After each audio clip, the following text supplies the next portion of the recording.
Hello everyone, good morning all of you and welcome back to my channel. आज है 26 नवंबर और आज हम कवर करेंगे 26 नवंबर का करंट अफेयर्स। वीडियो को शुरू करने से पहले वीडियो को लाइक कर दें और जो चैनल पर नए हैं चैनल को सब्सक्राइब कर लें, बेल आइकन को प्रेस कर लें ताकि हमारे वीडियो की नोटिफिकेशन आप तक पहुँच सके। तो चलिए स्टार्ट करते हैं। फर्स्ट क्वेश्चन है, संविधान दिवस कब मनाया जाता है? आंसर है ऑप्शन डी, 26 नवंबर को हर साल संविधान दिवस मनाया जाता है। यह हस्तलिखित संविधान है जिसमें 48 आर्टिकल्स हैं। इसे तैयार करने में 2 साल 11 महीने और 18 दिन का वक्त लगा था। 26 नवंबर 1949 को भारतीय संविधान सभा की तरफ से इसे अपनाया गया और 26 नवंबर 1950 को इसे लोकतांत्रिक सरकार प्रणाली के साथ लागू किया गया। यह वजह है कि 26 नवंबर को संविधान दिवस के तौर पर मनाया जाता है। 26 नवंबर को ही बनाया जाता है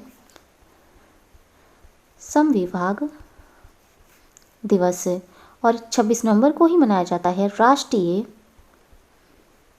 दुग्ध दिवस। यह दिवस भारतीय डेयरी एसोसिएशंस ने साल 2014 में पहली बार मनाने की पहल की थी। विश्व दुग्ध दिवस संयुक्त राष्ट्र द्वारा हर साल 1 जून को मनाया जाता है विश्व दुग्ध दिवस और राष्ट्रीय दुग्ध दिवस मनाया जाता है 26 नवंबर को। पहला राष्ट्रीय दुग्ध दिवस मनाया गया था 26 नवंबर 2014 को। बाकी ऑप्शंस को देखें तो 23 नवंबर को मनाया जाता है नेशनल एक्सप्रेसो डे मनाया गया है और 23 से 27 नवंबर के बीच में मनाया गया है विमानन सुरक्षा जागरूकता सप्ताह मनाया जा रहा है। विमानन सुरक्षा जागरूकता सप्ताह मनाया जा रहा है। 24 नवंबर को मनाया गया था नेशनल बाय नथिंग डे और इसी दिन मनाया गया है उत्क्रांति दिवस और 24 नवंबर को ही मनाया गया है लचित दिवस। लचित दिवस भारतीय राज्य असम में एक क्षेत्रीय सार्वजनिक अवकाश है जिसे प्रत्येक वर्ष 24 नवंबर को मनाया जाता है। 25 नवंबर को मनाया गया था विश्व मांसाहार निषेध दिवस और इसी दिन मनाया गया है महिलाओं के खिलाफ हिंसा के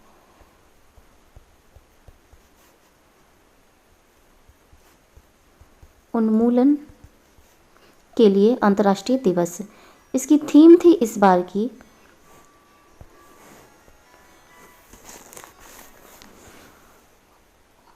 orange the world fund respond prevent collector. Next question है, हाल में ही द बैटल्स ऑफ बिलोंगिंग्स को किसने लॉन्च किया है? आंसर है ऑप्शन सी, शशि थरूर ने द बैटल ऑफ बिलोंगिंग्स को लॉन्च किया है। ये शशि थरूर की नवीनतम पुस्तक द बैटल ऑफ बिलोंगिंग्स को औपचारिक रूप से प्रभा खेतान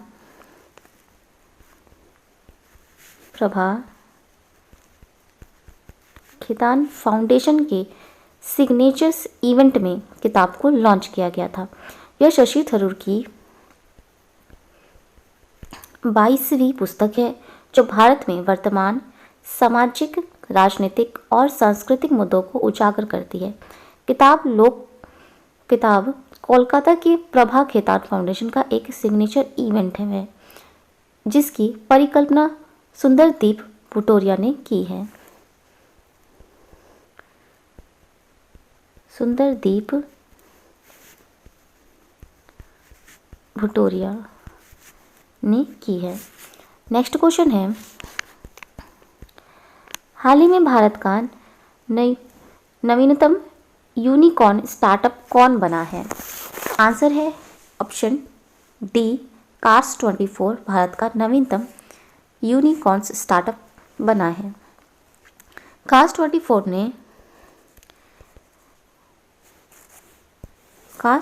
ने डस्ट ग्लोबल्स के एक वैल्यूएशंस पर $200 मिलियन जुटाए हैं, जिससे यह भारत का नवीनतम यूनिकॉर्न स्टार्टअप बन गया है। 2015 में विक्रम चोपड़ा, मेहुल अग्रवाल,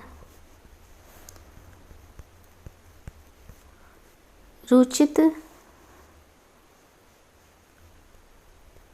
अग्रवाल और गजेंद्र जंगी द्वारा कार्स24 की स्थापना की गई थी। कार्स24 6 महीने पहले इस्तेमाल किए गए 2 पहिया वाहनों की श्रेणी में भी प्रवेश किया था और 3000 से अधिक 2 पहिया वाहन बेचे हैं। नेक्स्ट क्वेश्चन है, हाल ही में ICC men's players of decade award के लिए नामांकित खिलाड़ियों के नाम कौन हैं? आंसर है ऑप्शन सी, उपरोक्त दोनों। विराट कोहली, आर अश्विन।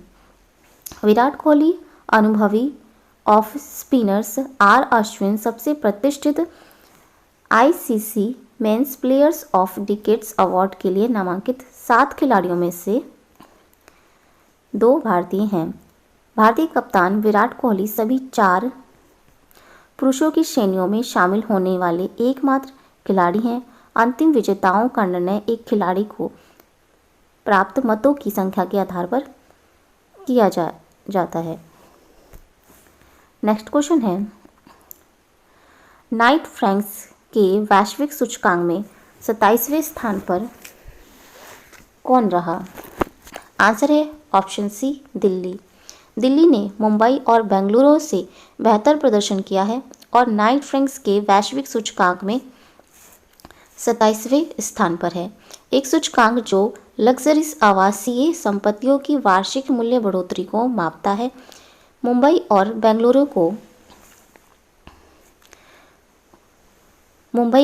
को 33वां स्थान और बेंगलुरु को 34वां स्थान पर रखा गया है।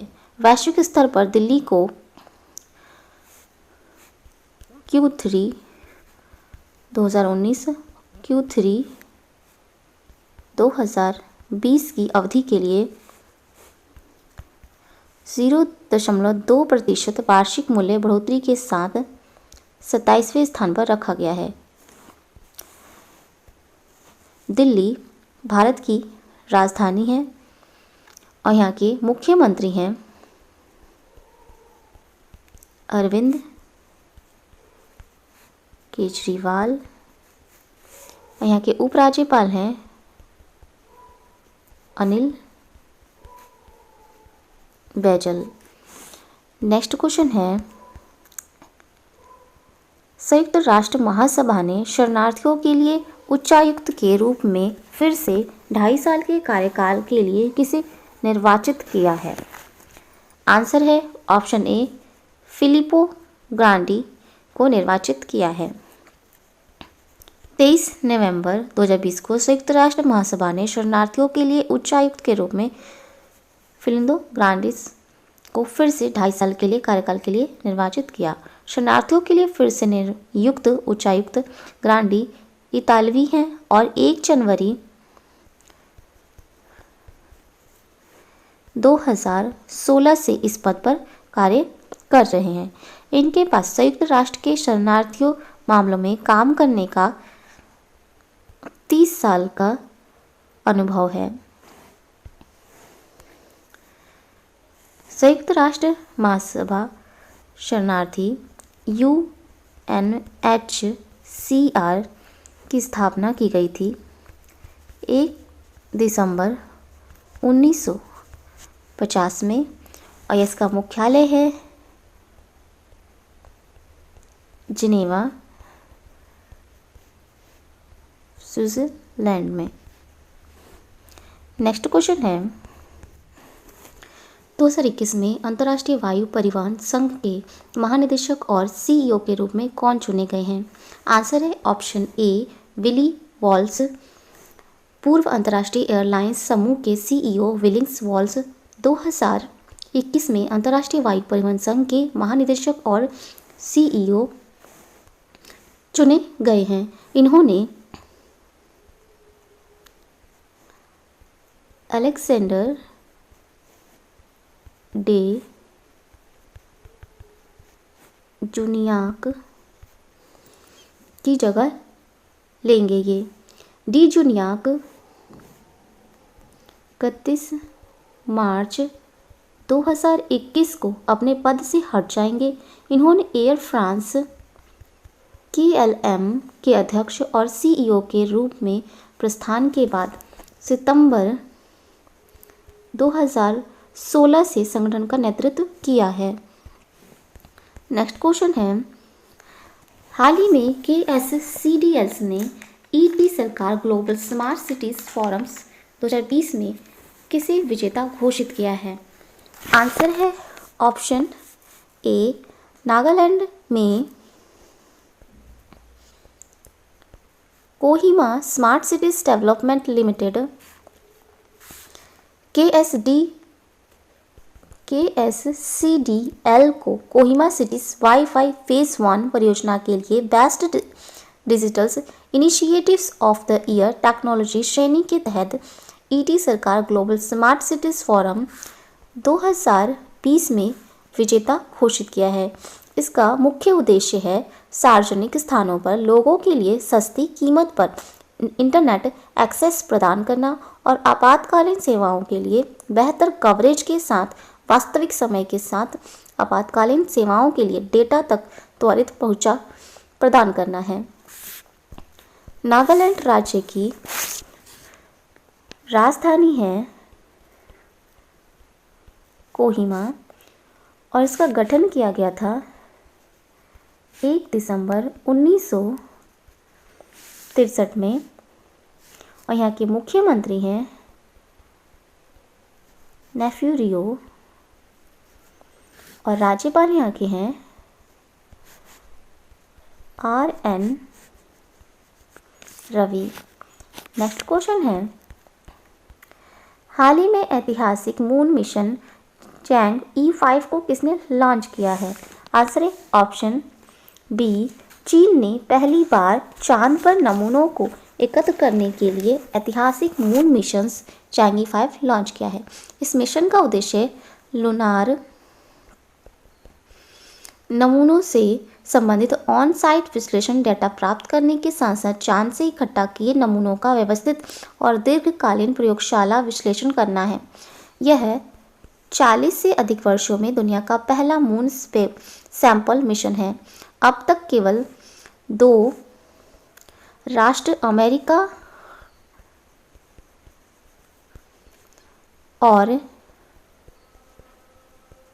सोवियत संघ ने चांद 1 नमूना एकत्र करने में कामयाब रहे हैं। आखिरी मिशन 1976 में सोवियत संघ का लूना 24 मिशन था। अंतरिक्ष यान चैंग E5 को चीन के स्वदेशी लॉन्ग मार्च 5 रॉकेट पर हैनान प्रांत के दक्षिण द्वीप प्रांत के तट पर वैनचांग अंतरिक्ष यान लॉन्च साइट से लॉन्च किया गया है। यह एक रहस्यमयी जगह से नमूने प्राप्त करने का चीन का पहला प्रयास है। चीन का अंतरिक्ष यान चांद पर नमूने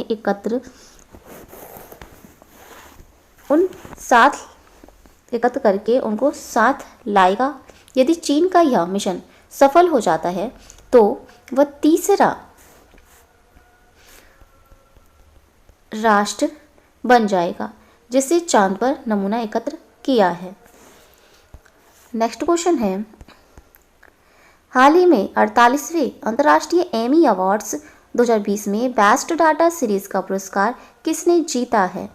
आंसर है ऑप्शन ए, दिल्ली क्राइम ने 48वें अंतर्राष्ट्रीय एमी अवार्ड 2020 में बेस्ट ड्रामा सीरीज का पुरस्कार जीता है। OTT platforms Netflix show Delhi crime ने 48वें अंतर्राष्ट्रीय एमी अवार्ड 2020 में बेस्ट ड्रामा सीरीज का पुरस्कार जीता है। दिल्ली क्राइम्स अंतर्राष्ट्रीय एमी पुरस्कार जीतने वाली भारत की पहली वेब सीरीज है। यह शो रिची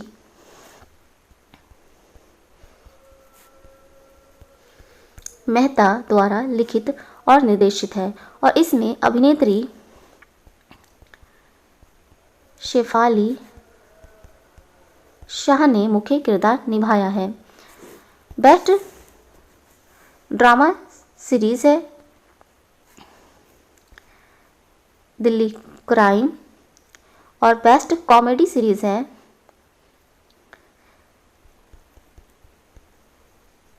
निग्यूम ता all Ondo नोबॉडीज looking.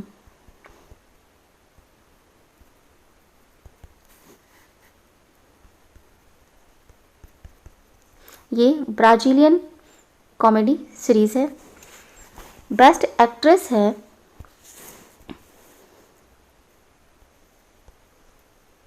Glenda Jackson,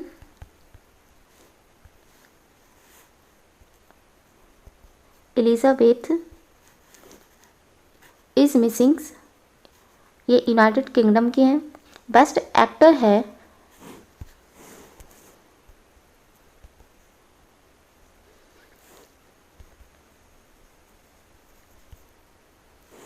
बिली ब्राथ, रिस्पॉन्सिबल्स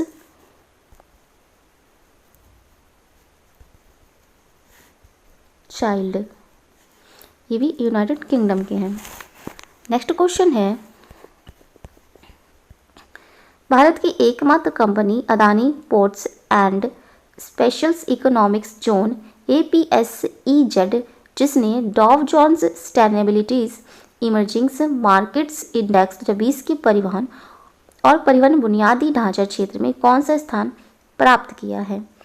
आंसर है ऑप्शन सी, 14वां स्थान प्राप्त किया है। भारत की एकमात्र company Adani ports and special economics zone APSEZ ने Dow Jones sustainabilities emerging marketing index 2020 के परिवहन और परिवहन बुनियादी ढांचे क्षेत्र में 14वां स्थान प्राप्त किया है। नेक्स्ट क्वेश्चन है, राष्ट्रीय संकट प्रबंधन समिति NCME के अध्यक्ष कौन है?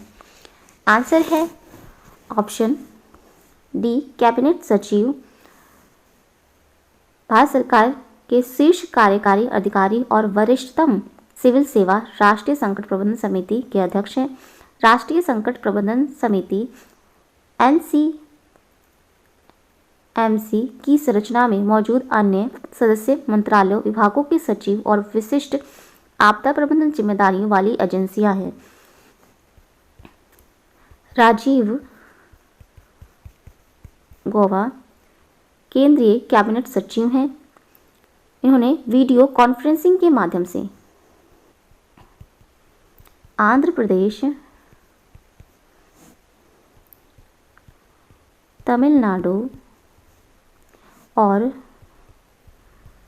पुदुचेरी के मुख्य सचिवों के साथ आगामी चक्रवात की स्थिति की समीक्षा करने के लिए राष्ट्रीय संकट प्रबंधन समिति की बैठक की अध्यक्षता की। नेक्स्ट क्वेश्चन है, हाल ही में राष्ट्रीय विज्ञान फिल्म महोत्सव का कौन सा संस्करण आयोजित किया गया है? आंसर है ऑप्शन बी, 10वां संस्करण आयोजित किया गया है। राष्ट्रीय विज्ञान फिल्म महोत्सव का 10वां संस्करण आभासी रूप से 25 नवंबर 2020 को शुरू हुआ। विज्ञान प्रसार अपने विज्ञान लोकप्रियकरण लोकप्रियकरण प्रयास के एक भाग के रूप में 4 दिवसीय महोत्सव का आयोजन कर रहा है। फेस्टिवल्स के दौरान कुल 115 शॉर्ट लिस्टेड फिल्मों की स्क्रीनिंग की जाएगी। यह विज्ञान प्रसार और Tripura state councils of science and technologies द्वारा संयुक्त रूप से आयोजित किया जा रहा है। नेक्स्ट क्वेश्चन है, हाल ही में पहला अंतर्राष्ट्रीय पुरस्कार TX2 किसे प्रदान किया गया है? आंसर है option A, Pilibhit tiger reserve को पहला अंतर्राष्ट्रीय पुरस्कार TX2 प्रदान किया गया है। यह उत्तर प्रदेश वन विभाग को बाघों की संख्या को दोगुना करने के 10 वर्षों के लक्ष्य को मात्र 4 वर्षों में हासिल करने के लिए पहला अंतर्राष्ट्रीय पुरस्कार TX2 प्रदान किया गया है। TX2 का लक्ष्य टाइगर्स टाइम्स 2 बाघों को 2 गुना करना है, जो जंगली बाघों को 2 गुना करने के लक्ष्य को पूरा करने की प्रतिबद्धता को दर्शाता है। इस टाइगर रिजर्व में 2014 में 25 बाघ थे, जिनकी संख्या 2018 में बढ़कर 65 हो गई। PTR सभी 13 बाघ रेस देशों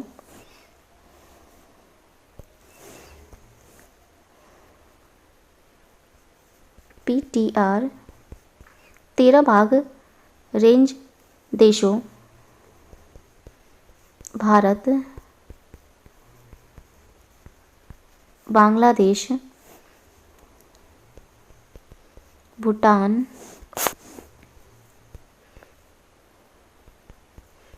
कंबोडिया, चीन, इंडोनेशिया,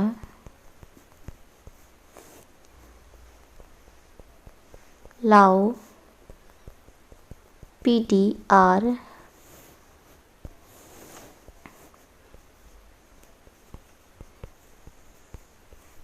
मलेशिया, म्यांमार, नेपाल, रूस, थाईलैंड और वियतनाम शामिल हैं। PTR सभी 13 बाघ रेंज देशों में हुए। इन सभी को पुरस्कार जीतने वाला पहला देश है। इसने 10 साल के लक्ष्य के मुकाबले सिर्फ 4 साल में बाघों की आबादी को दुगना करने का लक्ष्य हासिल किया है। नेक्स्ट क्वेश्चन है, हाल ही में इलेक्ट्रिकल गुड्स ब्रांड्स गौरव ने अपना ब्रांड एम्बेसडर किसे बनाया है? आंसर है ऑप्शन ए, मैरी कॉम को इलेक्ट्रिकल गुड्स ब्रांड गौरव ने अपना ब्रांड एम्बेसडर बनाया है। ये मैरी कॉम मणिपुर भारत की मूल निवासी हैं। इन्होंने 8 बार विश्व मुक्केबाजी प्रतियोगिता की विजेता रह चुकी है। ये नेक्स्ट क्वेश्चन है, किस कार कंपनी को German car of the year award 2021 से सम्मानित किया गया है? आंसर है ऑप्शन ए, होंडाई कंपनी को German car of the year award 2021 से सम्मानित किया गया है। इसका मुख्यालय है सियोल, दक्षिण कोरिया में, और इसके संस्थापक हैं चुंग जू युंग। इसकी स्थापना हुई थी 29 दिसंबर 1967 में। तो ये थे आज के इंपॉर्टेंट करंट अफेयर्स। अगर ये वीडियो अच्छा लगा हो तो प्लीज़ हमारे चैनल को लाइक शेयर एंड सब्सक्राइब जरूर करें। Thank you so much.